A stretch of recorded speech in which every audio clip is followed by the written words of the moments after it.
ногоон эдийн засгийг дэмжигч Ариг банк.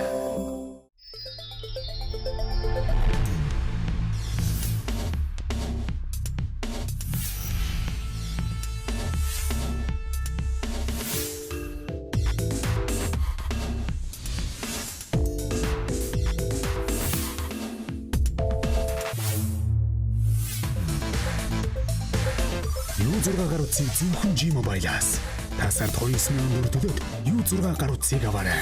Үндэсний оператор G-Mobile.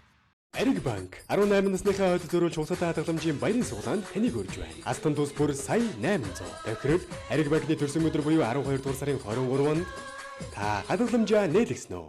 За ТV телевизийн уран бүтээлчдийн Европын орноор аялсан аяллаа хүрээнд бэлтгэж байгаа 5 дахь удаагийн нэвтрүүлгийг үзэгч та бүхэндээ хүргэх гэж байна. Энэ удаагийн нэвтрүүлгээр Бельги, Нидерланд, Франц улсуудын хотуудын хөгжил, зам харилцаа, ногоон байгууламж, хог хаягдал, ундуу дугуйн хэрэглээ зэргийг хотын хөгжлийн асуудлыг харуулахын сацуу Европын орнуудад сурч ажиллаж амьдарч байгаа монголчуудынхаа аж амьдралыг мөн харуулахыг зорж байна.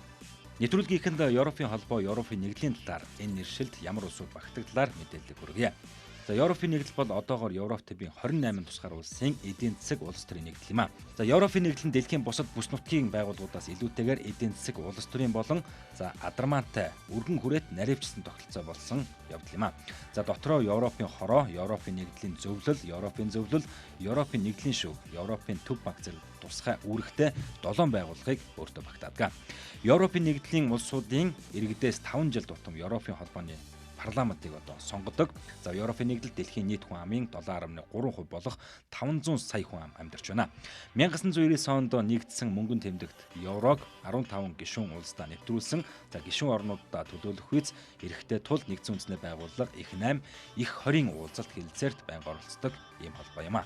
За Европын холбооны далбаан цэнхэр дэвсгэр дээр дугаарлагдсан 12 алтан шар одноос бүрднэ. За энэ нь үндсэн 12 холбоотныг илэрхийлж байгаа юм а. За энэ тугийг 1980 оноос хойш хэрэглэх болжээ. Одоогийн байдлаар Европын холбоонд бүртгэлтэй орнууд за Австри, Бельги, Болгар, Их Британи, Унгар, Герман, Грек, Дани, Ирланд, Испани, Итали, за Кипр, Латви, Литв, за Люксембург, Мальт, Нидерланд, Польш, Португал, Румын, за Словак, Словани, Финлянд, Франц, Хорват, Чех, Швед, Эстон зэрэг улс орнууд багтаж байна. Европын холбооны улсуудын хөгжил, хотуудын зохион байгуулалт, хүн амын амьдралын хэвшил хоорондоо ажил төстэй. За бидэнд тэднээс суралцах зүйл асар их. За ялангуяа хотын хөгжлийг энэ улсуудаас хуулах маш олон санаа бий. За тэгэхээр бидэнд одоо үзэж харуул, мэдвэл зохих маш олон зүйлтэй энэ хотуудад бол тааралдаж байна. Түүний нэг нь бол энэ гудамж талбайдаа шинээр ургуулж байгаа мод бутуулга ургамал байна тийм ээ. Нэг мод ургуулахад ийм их хөдөлмөр шаарддаг. Гурван талд нь гад садсан байна, гурван дэш татаж уйсан байна. Энд бүр таараар ингээд нам ороосон тийм ээ. За тэгээд энэ бол маш их хөдөлмөр шаарддаг гэдгийг эндээс харуулж сэтгэл маш их сэтгэлээр ургуулдаг. Тийм. Энэ бол ерөөсөө ингээд гурван талд нь модоор татна гэдэг чинь энэ модыг их зургуулахын тулд гэж. Энэ бол бага мод байна. Авцарч тавилаа. Энд бол маш их салхитай. Их зургуулна гэдэг чинь маш их хөдөлмөр. Тийм учраас ерөөсөө энд гурван модыг гац татаад уягаар юугаар уйчих байна. Энэ хаймраар уйчих. Энэ бол ерөөсөө хөдөлгөөнтэй ч гэсэн их зэрэг оргоно. Тэгээ энэ таараар орож байгаа учир нь бол ерөөсөө энэ янз бүрийн амьтан шоргоолж хамгаалсан өшөө энэ эндээс мөчр гарч ирэх ёсгүй ургуулж бод. Тэгээд дээрээсээ их 6 дээрээс нь янзлаад өгөхөөр энэ бол 2 жилийн дараа бол маш сайн бүх бат их зургасан. Тэгээ хотын маань их гоё болгоно энэ хотын бүгд ийм ингэж хийж байна. Юунаас модыг манайхаас зүгээр нэг булж өргөчөөд бол хараад ургана гэдэг бол хэцүү. Тэгэхгүй. Эхлээд үйлчилгээ. Ерөөсөө үйлчлэгээ. Нэг хүүхэд арчиж байгаадаа адилхан шүү дээ. Өлгийдсэн байна. Хүүхдийг эхлээд өлгийддэг үстэй. Адилхан мод ч гэсэн өлгийдэл. Өөр дөр пайз энтертэй. Энэ өөр ингэсэн тоото номертой. Энэ номероор энэ мод ирсэн. Энэ номерын мод ургаж уу гэдгийг энэ цэцэрлэгт байгаа ажиллаж байгаа хүнтэй л харьцсан шүү. За 2 номерын мод яаж ургав гэдээ орой ажил дүгнэн. Тэр хариуцсан дарагдаа л нөө сайхан ургаж байна. Муу ургаж ивэл юунаас болсон бэ нөө? Цаанаасаа эрэхтэй ийм өгсөн ирв чи арчиж чадахгүй энэ хариуцлага ш. Зөв. За тэгэхээр бол ер нь модыг ургуулахад хүртэл хүүхд шиг өлгийдэж арчилж тийм ээ байнга тордож ингэснээр бол энэ хотуудыг чимсэн олон түмэнд одоо энэ хүчин төрөгчөө бэлгэлсэн тийм ээ энэ сайхан залуу үзэсгэлэнтэй моднууд бол ургадсан байна гэдгийг эндээс ингээ харж болох юм байна. За тэгэхээр бас энэ Бельги улсад явж байхад бас нэг сайхан зүйл бол энэ зам харгуй үнэхээр сайтай маа. зохион байгуулалтыг сайн юм, гэрэл дохио ойлгомжтой юм, тэмдэглэгээ их тод юм тийм ээ. Одоо чинь та бүхэн явган хүний зам дээр зогсож байна. Битүүрийн хажууд дугуйн зам байна. Тэрний цаад авт зогсоод байна. Тэгээд авто зам байна. Тийм үү? Энд ерөөсөө энэ дөрвд огтлцсон гэсэн ойлголт огт юм байхгүй. Тэгэхээр энэ талаар бас би таны санаа бодлыг сонсох гэсэн. Энд бол ерөөсөө цаанаасаа төлөвлөгтөл хийцэн ажил л да. Анх бол яг манайх шиг эднэр бол жижигхэн байсан, дараа нь бол энэ зайлуулад одоо замаа өргөсгөл энэ дугуйн зам байх ёстой гэж хотын зөвшөөрлөөр зайлуулад хийсэн замууд. Энэ улаан өнгөөр хийж гин энэ дугуйн зам. Энэ цагаан нь мэдээ явган хүний зам, авт зам, ногоон байгууламж, ахаад авт зам, ахаад ногоон байгууламж, ахаад дугуйн зам, урсгал хоёр талтай. Тэгээ манай монголчуудын нэг яриад байгаа юм нь бид нарыг гадаад байна. Та нар 200-300 жилийн түүхтэй орныг өөрийнхөө оронтой жишээд байна. 30 жилийн хөгжилтэй оронтой гэдэг байна шүү дээ. Тэгж болохгүй. Бид нар энд байгаа ямиг тэнд хэлээд тэр хүмүүс маань хүлээж аваад энийг аль болох бид нар дараагийнхаа үр хүүхд үе удамдаа энийг гяс хурдан хийгээд өгчөө. Эднэр энийг хийх гэж 100 жил болсон байна. Дугуйн замгүй байсан орн ш. Авт замаар л ганцхан машаа. Энэ бүгдийг л ингэж хийсэн. Биднэрт айгүй амархан юм нь хийцэн юмыг л аваач тавиал тэр нь л их гоё. Энэ хүмүүс өнөөдөр энэ хот гудамжаа хөгжүүлэх гээд бүр 200 гаруй жилиг зарцсан тийм ээ. Ерөөсөө энэ нээлт одоо энэ бол шинэ нээлт шүү дээ ерөөхдөө тийм үү? Амьдралын нэг нээлт, хөвшлийн нээлт. Энэ бэлэг хийцэн юмыг бид нар ахаад 200-300 жил бодохгүй шүү тийм ээ. Богино хугацаанд аваачаад хэрэгжүүлээд ингээд тавьчих боломжтой. Тэрийг одоо Монголд харж байгаа бүх хүмүүс бол ерөөсөө бид нарыг буруу ийм ойлголтоор л хийж байгаа ярьж байгаа юм аа л дандаа л эх орноо муулсан ч юм уу ямар нэгэн буруу ойлголтоор үгүй тийм биш ээ. Ерөөсөө нийлж байгаа хийя мэддэг бүх ичнөө мянган монголчууд гадаад ажиллаж байна. Төрлийн мэрэгчлэр ажиллаж байна. Цэцэг навч уул уурхай зам харгуй бүх салбарт байна. Энэ салбарт байгаа бүх монголчуудаа нэгтгсэн ийм монголчуудыг одоо цуглуулсан ийм хурал зөвлөгөө хийвэл улс орноос одоо мэрэгчлэр одоо энэ сайхан интернет систем хөгжиж фэйсбүүкээр Монгол улсын иргэний одоо ийм юу уриалмаар байна. Бүгдээрээ Монголдоо нэг 100 уулзаад нэгдсэн чуулга уулзалт хийя. Би тэр улсаас ирсэн ийм мэрэгжилтэй энэ яриад авуу энэ улс орондоо би энийг хийж чаднаа хийх боломжтой байна гэдгийг энийг зохион байгуулмаар байна төр засаг маань. Тэгвэл их гоё байна. Бүх төрлийн мэрэгжилтэй миний бодлоор бол маш их олон төрлийн мэрэгжилтэй очих байх гэж бодож байна. Орны. Энийг бол төр засаг маань зохион байгуулаад гэх юм бол бүгдээрээ Монголдо ирж хийснээ яри. Зөвлөлтөө яаж хурдан хөгжүүлэх вэ? Яаж энийг шин бодсон юм зөндөө байгаа шүү дээ Монгол залуучууд.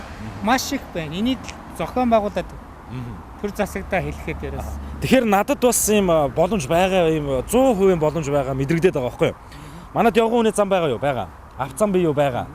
Ногоон байгууламж бий юу? Энийгээ сайжруулах хэрэгтэй тийм ээ. Явган хүний зам ийм өргөн байсныг нь тал дунд нь хүртэл зарим нь дуустал өргөтгөл барьсан. Тэрийг нураачих хэрэгтэй. Тэгээ явган хүнийхээ замыг ундууд дугуй. Явган өнгө 2 хуваагаад болчих тийм ээ. Авт замынхаа тэмдэглэгийг сайхан одоо тэр харагдж байгаа шиг ийм тод ойлгомжтой болгоод өгч. Өөр юу хэрэгтэй юм бэ Улаанбаатар хотод? Улаанбаатарт болохоор хамгийн гол нь одоо нэгэн тал барьсан юм чинь нурааж болохгүй байна. Энэ болохгүй байна. Цаанаасаа хийцэн юмыг болохгүй байна л гэдэг байна. За тэгвэл тэрийг ячаад болоогүй сайхан чөлөөтэйгээ ахаад шинээр төлөвлөл хийлдэ. Ахаад газар өгөхдөө тэр дугуйн замаа бодоод хийлдэ. Энэ нь одоо болчихил да. Одоо яг үнэхээр том 12 давхар барьсан болвол тойруулаа янзлаад юм ахаад өөр юм. Шинэ хотоо шинээр л гоё хий гэсэн санаа байна. Одоо энэ асар урт гудамж байна. Тэр захад явган хүний зам, дугуйн зам яг л харагдсан ийшээ дуустал байж л байна тийм үү? Улаанбаатар хотод маань бид нар ингээд нэг 2-3 алхам базар за одоо ингээд явган хүнээр замаар явж илаа. 4-5 алхаа байж л явган хүний зам алга болчдөг байхгүй юу? Явган хүний зам байхгүй болсон хайцсан бэ? Явган хүний зам дээр барилга барьсан. Хайчихгүй. Авт зам руугаа ороод явна тийм үү? Авт замаараа орж явж байгаа буцаад явган хүний зам руу орно. Ахаад алга болчихно. Хайцсан байшин барьсан. Ийм л байхгүй юу? Тэгээ энийг л болиол багаар засаал явах хэрэгтэй байхгүй юу? Тэрнээс заавал одоо тэр байшингийн нураах чи одоо тэгэл одоо нэгэн тал зөвшөөрлийн нөгөөд барьсан юм одоо яа. Энэ зогсоолууд бол гайхалтай тийм ээ. Жохон явал автомашины зогсоход үнэн. Тийм учраас зогсоол байх шаардлагатай. Тэгэлгүй яах вэ? Ярьчвал байнга одоо тооцоогоо ихтэй хэдэн сая машин явж гэнэ тэрүүгээрээ тооцоол хийчихэж байгаа шүү дээ. Монгол улсаас 1 сая машин 500 мянган хүнтэй хот гэж төлөвлөсөн юм чинь 500 мянган хүнтэй хот нь тэдэн оноос тэдэн дараагийнх нь тэдэн ингээд тэргээ төлөвлөөд ингээд явхад бол энэ манайх бол ямар их том газар нутагтай байлээ. Юун зам ийм төгжээ байх ёсгүй юм хин хийж гэнэ үү? Энэ зөвшөөрөл олгож том байгууллагууд энэ харж байгаа, хянаж байгаа тэр дарга нарын л асуудал болохоос ард түмэн өөрөө тэгээ бариад байгаа юм биш шүү. Энд хуулийн хариуцлага бол айхтар чанга. Энэ замыг хийсэн хүн муу компани өрөө муу хийх юм бол энд яах вэ? Ахиж хязгаарч зөвшөөрөл олохгүй ахид тэр компаниар хийлгэгчгүй энэ компани маш сайн дээд зэргийн хийж ижил дараагийнхаа ажлыг авч явна гэхээс зүгээр нэг хүний ах トゥ нэг фракцийн нэг хувь хүний эсвэл нэг танил талаараа нэг тендер зарлаад хэдэн төгрөгийг аваад нэг хоёрын тастаад гурав энэ бол байхгүй шүү дээ. Одоо жишээ нь Бэлгд ингээл жил болгон тэр боржуурыг солиод энэ замыг солиод энэ замыг солиод жил болгон сольдог тийм юм бий юу? Байхгүй. Энэ бол нэг хийлээ 30 жил хамгийн муу нь 30 жил тэгэл 50 жил 100 жил стандараа угаасаа тэр компани чинь би энийг 30 жил болгоно гэж л авцсан юм чинь өгөөд авцсан. Тий тендер гэдэг юм зарлаад тохироод авцсан байхад юу ахаа маргааш өглөө засах вэ? Тэгвэл өөрийнхөө өрөнгөөр зас чадахгүй бол тэр засах мөнгөний тэр компанид өөрийн байхгүй. Эн чинь гэрээ яах гэжсэн. Би одоо энэ Монголд хийгээд байгаа нэг тендер зарлаад гэрээ аваад байгаа хүмүүсийг буцаага шалгаад эсвэл шалгадгүй маа гэхэд ядаж буцаага засуулах тийм механизм хэрэгтэй байхгүй. Очоод засуулах гэхээр ахын ч юм уу дүүн ч юм уу компанид өгцөө дүүгээ загинж олдгүй дүүн алга болцсон. Ийм л байна. Энийг л болчвол тэгэл бүх юм л 1 метр замыг бүгдээ л аятайхын хийгээд авах юм бол тэр чинь шөөл Одоо Монголд байдаг адилхан юмар хийж байгаа зүйл. Тэгэл байх юм чинь бүхэл юм чулуу хайр байна. Одоо тэгэхээр технологи нь байна, хийх юм нь байна. Манайд тэгэхээр сэтгэл гэдэг юм л дутаад байна. Тий, сэтгэл ерөөсөө энэ айхтар танилтал энэ их авилгал, хээл ахуул гэдэг юм нь жижигхэн юмд бүх юмд байгаад байгаа учраас л ингээд байна. Тэгээд тэр хийж байгаа юм ах トゥ төрөл садан найз нөхдөд өгсөн ч гэсэн тэднийг хянах хэрэгтэй. Одоо миний ах сайхан игээрээ энэ улс орны хөгжил цэцгэлт болохоос биш өнөөдрийн нэг 5 цаасан аваад өөрөө жип авч унаад энэ бол биш байхгүй. Энд чинь 20 30 жилийн хүүхдтэй хийж өгнө шүү дээ. Энэ төлхөөр нь зөвхөн эднэр энэ хогийн сав бол ерөөсөө автобусны хувьд зориулагдсан. Энэ нам бол энэ жижигхэн. Яагаад гэвэл ерөөсөө колоны сав ер нь энд багтах юм л орно. Энд багтах юм хог юу гэхээр хүний гарт баригдсан юм л байна. Энэ лөө гэр ахын том уухтайг орох ямар ч үндэс байхгүй. Тэгээ энэ талд нь болохоор автобусанд хүлээж байгаа үнсээ энд таях зориултай. Энд бас жижигхэн хогоо таяа. Тэгээ энэ хогийн савны гол утга учир нь болохоор хот тогтчлын ажилтан бол өөрийн гэсэн юм түлхүүртэй одоо манайхаар бородникууд юм түлхүүрөө шүү дээ. Гурвалжин түлхүүрөө онгойлгодоо энийг нээлээ. Хогоо машинд аачлаа буцаад шийлээ. Ингээл ах хэрэглээ. Одоо энэ зарчигч нарын л хогийн гарт креманд байгаа хогоол бодомд хаяхгүй гэсэн зориултын сав. Тэг улсын Антверпен хотод явж байна. За одоо ер нь Бэлгд явж байхад бүх газруудад ийм дугуй баркаднууд байж байгаа тийм. Өөрт нь одоо ингээд яг зориултын суурин дээр суурилсан зогсоолтой маш олон газар байдаг. Энэ үүсгэний талаар хоёулаа бас үзэж тань. За энэ одоо Антверпен хотод маш хөргөн хэрэглэгдэж байгаа дугуй. Бүх дугуйн замтай учраас жирийн нэгэн жуулчин ирлээ. Энэ паркаднаас дугуй аваад дуртай газараа тавиад солиод одоо ингээд цаашаа аяллаа үргэлжлүүлдэг. Явган заавал трам буусаар явах шаардлагагүй мөнгө хийгээд аваа явдаг. Энэ үйлчлэгийг бол Улаанбаатар хотод явуулж болох боломжтой боловч дугуйн зам нэгдүгээр тэгжээд дараагийн энэ паркатууд энэ бол маш их зөв систем. Энэ одоо хувийн компани уу эсвэл энэ хотын өөрийнх нь юм чинь? Энэ хотын өөрийнх нь одоо ард түмэд явуулж байгаа л үйлчлэгээний нэг хэлбэр. Энэ бол хувийн компани гэдэг нь юу юм гэхээр ерөөс тийм байхгүй. Энэ хотын л одоо үйлчлэгээ. Бүгд нэг ижил стандарт байна. Тий, энэ дугуйг бол ямар нэг аргаар хулгаалах, ашиглах ямар ч үндэс байхгүй. Бүгд ижил өөрийн үйлдвэртэй захиалж стандартаар хийгдээд статийнхаа эмблемийг тавьсан. Энэ дугуйг унаад ямар нэгэн хүн ингээ явхад бол боломжгүй. Самбар дээр нь очив.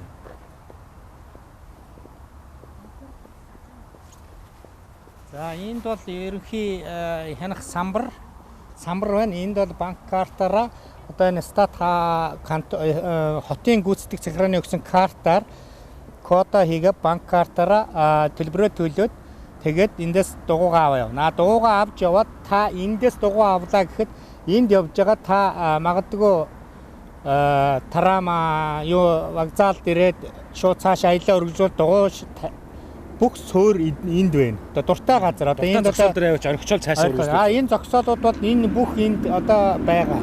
Тэрээс бүх зогсоол энэ одоо энэ 100 дахь зогсоол гэж байна. Энэ 110 гэж байна. 109 ингээд 126 хүртэл байна. 134 дугаар зогсоол, 138. Энэ 130-40 ийм баркад энэ хотод зөвхөн энэ хотод байна тий. Энэ бол одоо Бельгийн дээрээс 2 тордог Хоёр тордог том хот Антверпен хот. Энэ бол маш гоё үйлчилгээ. Тий. Манайх чи юм боломж боловцаа би энэ хотод бол одоо унаа яана гэх асуудал бол ерөөсөө байхгүй тий. Хүн бүхэн дугуун чадна. Баркадныхаа дугуунаад явлаа. Хүрэх гэсэн газар очиод дугуйг нь яг ойролцох баркад нь чойшлж орхиол цаашаа аялал үргэлжлүүлэх байна. Жишээ нь одоо би одоо эндээс унаа явлаа. Би энд очио гэхэд 75 дугаар зогсоол дээр дугуйгаа тавиа явчихна. Хэрвээ энд байхад байхгүй бол ойролцоогоо харж байгаа л энэ ерөөсөө асуудал шийдэгдсэн. Яа. За баярлалаа. Юм тэгээд сайхан.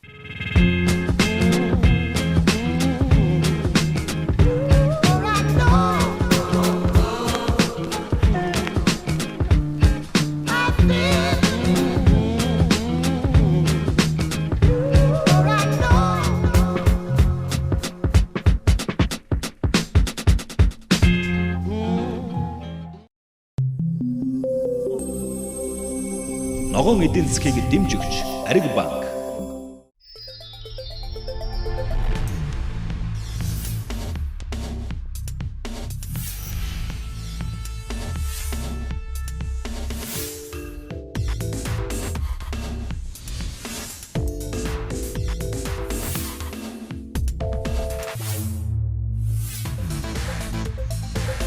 U6 гаруй утсыг зөвхөн G-Mobile-аас тасарт 29,000 төгрөгөд U6 гаруй утсыг аваарай.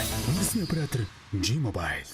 Ариг банк 18 насныхаа хойд зориулж уусаатай хадгаламжийн баярын суглаанд таныг урьж байна. Алтан тус бүр сая 800. Тохирол Ариг банкны төрсөн өдөр буюу 12 дугаар сарын 23-нд та хадгаламжаа нээлгсэн үү?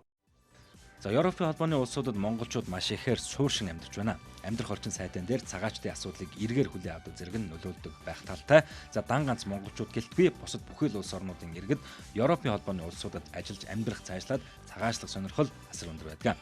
За цагаачдын бие даасан хуульч энэ улсуудад үйлчилж байна. За монголчуудын хувьд 20 орчим жил энэ улсуудад ажиллаж амьдарч байгаа иргэд байхаас гадна гэр бүл ахад уу хамаатан саднараач амьдарч байгаа монголчууд олон байна.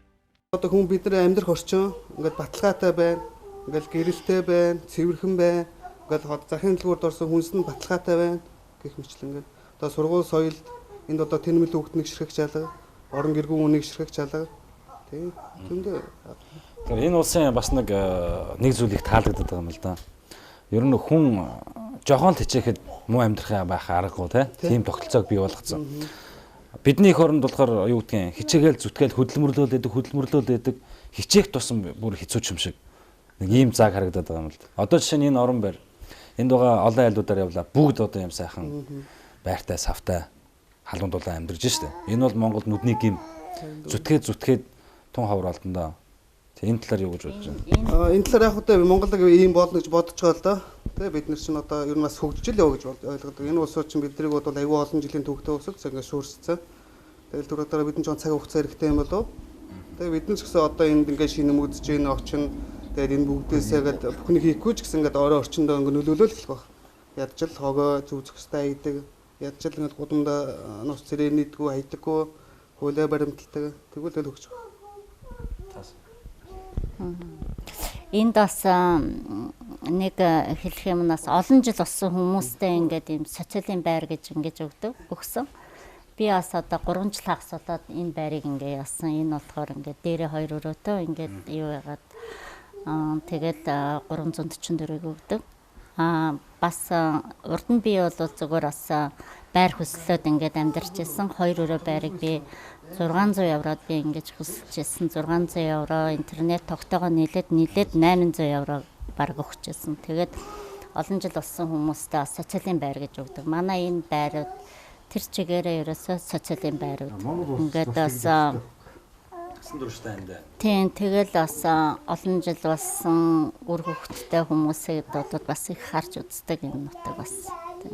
Хууль бол маш сайн хэрэгжиж. Тийм хууль бол амар сайн хэрэгжиж чаддаг ерөөсөө тийм ерөөсөө яг л хууль хууль ямар байна яг л тэр үгээр л яддаг.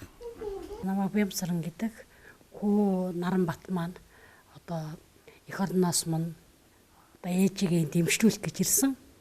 Тэгээд Парисын Кон гэдэг газар одоо эмчлүүлж байгаа. За намайг үзэж байгаа нийт монголчуудаа найз нөхөд гэр бүлийн аав ээжинд байна. Найз нөхөд аавдаа гэр бүлийнхэндээ их нэртэй мэд хүргэж байна. Тэгээд ажлын өндөр амжилт дүүдээ улам зөрөгтэй ажил дүүстэй улам сайн хичээгээрэй л гэж хүсээрэй дөө. Тэ нархуу ахын дүүдээ хайртай шүү. Аваа бас хүн ч гэсэн хайртай шүү. Тэгээ нэг мөн ялгаа واخгүй нэг монгол хүмүүсийн л нэгэн айдлаар нэг амьдралаа дээшлүүлчих юмсан нэг бүрэн бүтэн болгочих юмсан гэдэг зорилгоор их нутаа орхиод ирсэн ажил хөдөлмөрлөл хийгээл явж байна. Тэгээд энэ дээрээ цаахан үр хөвгттэй их нэртэй боллоо. Ээжийг аваад ирсэн байна.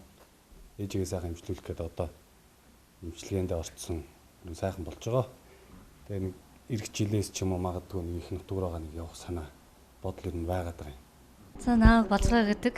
Би энд 2013 онд 2003 онд ирсэн. Одоо 12 жил болж байна. Тэгээд за энэ ах ихтэй нартайгаа ингээд 15 сургуулаа амьдарч байгаа.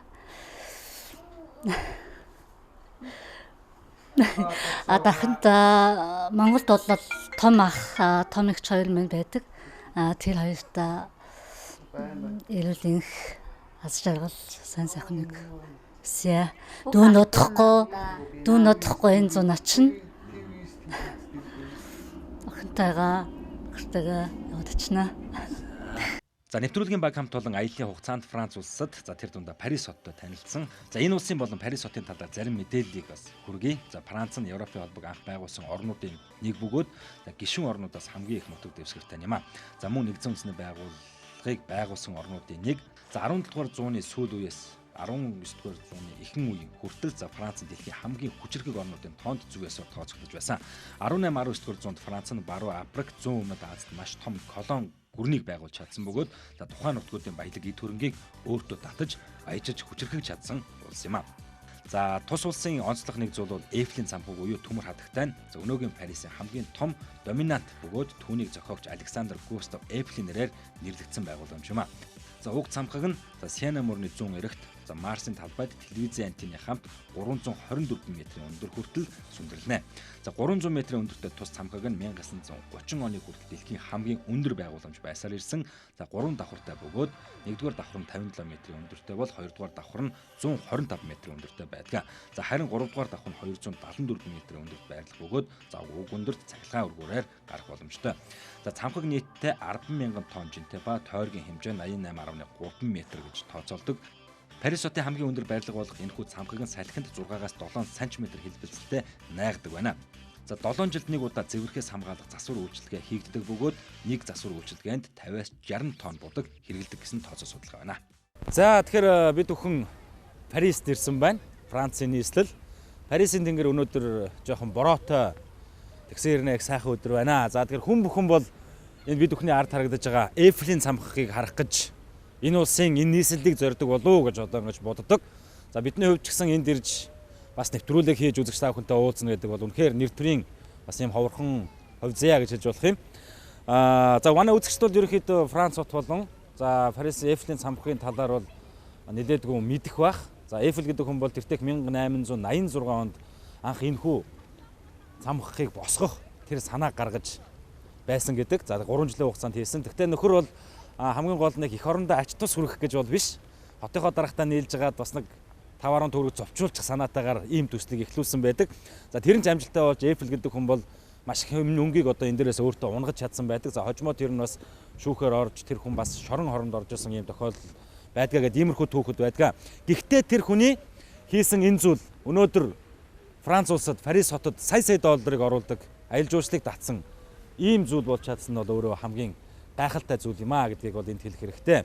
Энэ хүү цамхагыг бол одоо тухайн үед болж байсан нэг фестивал зориулж барьсан бөгөөд за буулгах төлөвлөгөөтэй байсан хэдий ч за буулгах үртэг байхгүй байсан учраас энийг бол хожимо энэ чигээр нь үлдээсэн гэсэн ийм түүхтэй байна. Яаж одоо тэр үед мөнгө байгаад буулгачаагүй. За тухайн үед бол одоо Франц улс бол одоо төмөр үйлдвэрлэл дээр бол дэлхийд үнэхээр галзуурж байсан ийм орон гэдгийг бол одоо түүх тэмдэглэгдэн түүхэд одоо үлдсэн байдгаа. Тэгэхээр манай багийнхны хувьд бас сэтгэл их өндөр байгаа тийм үү?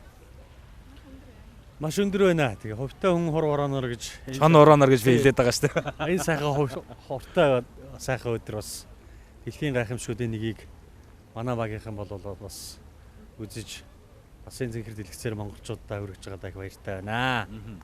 Тэгэхээр Европт бол одоо монголчууд маш олоолаа байдаг юм байна. Бид хүн бол Европт байгаа монголчуудынхаа урилгаар за тэдний хаврын баяр, алтан зул цэцгийн баярт одоо оролцохоор ингэж ирсэн хүмүүсээ мөөгийн ч өвсдөл юу нэр вэ? Сэтгэл маш өндөр байна. Тэгээ энэ өндөр цамхгийн хамгийн дээдлэлд нь гарлаа бид нэр 2 3 удаа ингэж дамжиж шаардсан юм байна.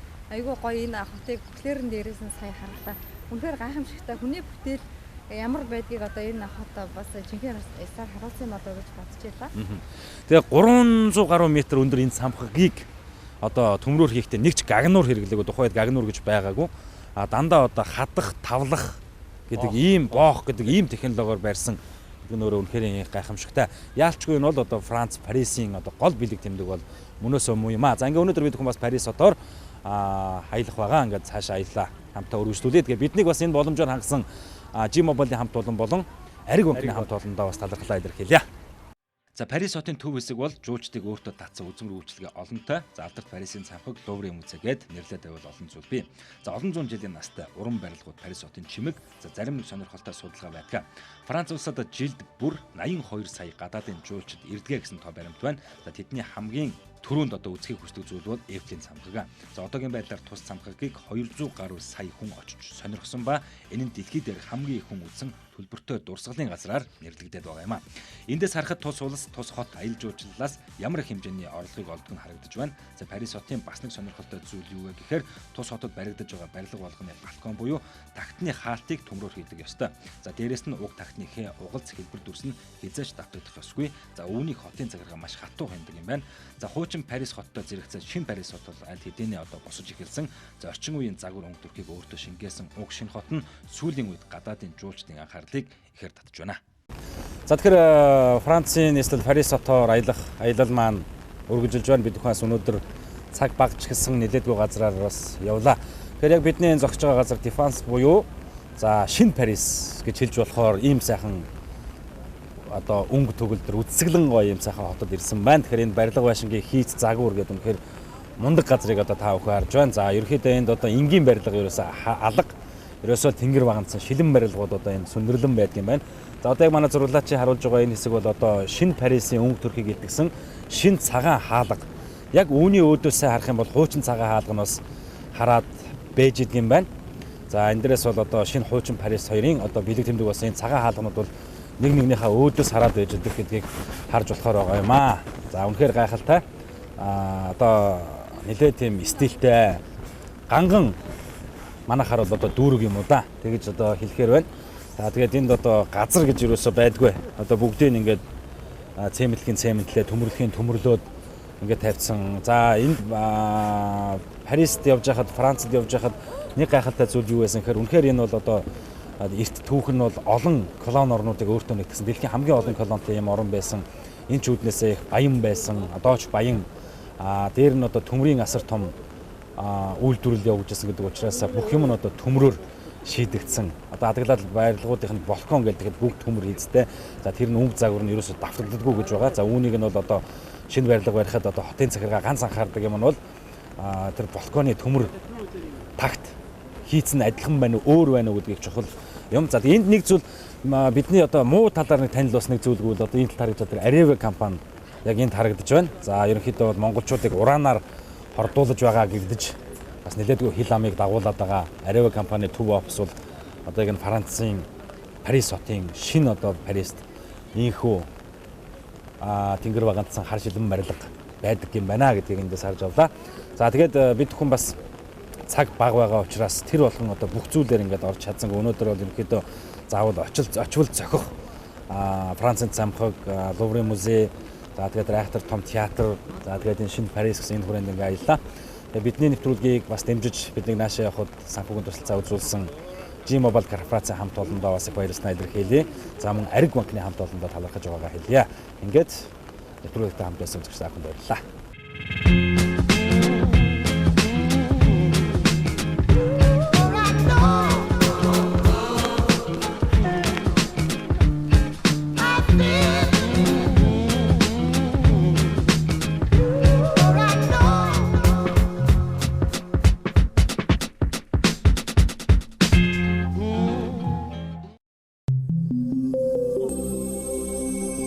ногоон эдийн засгийг дэмжигч Ариг банк.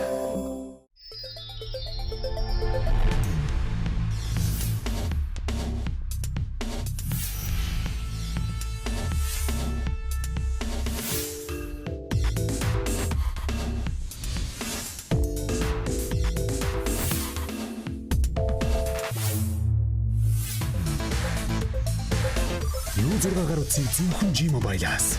Та сард 29,000 төгрөгөд U6 гаруй утсыг аваарай. Үндэсний оператор G-Mobile.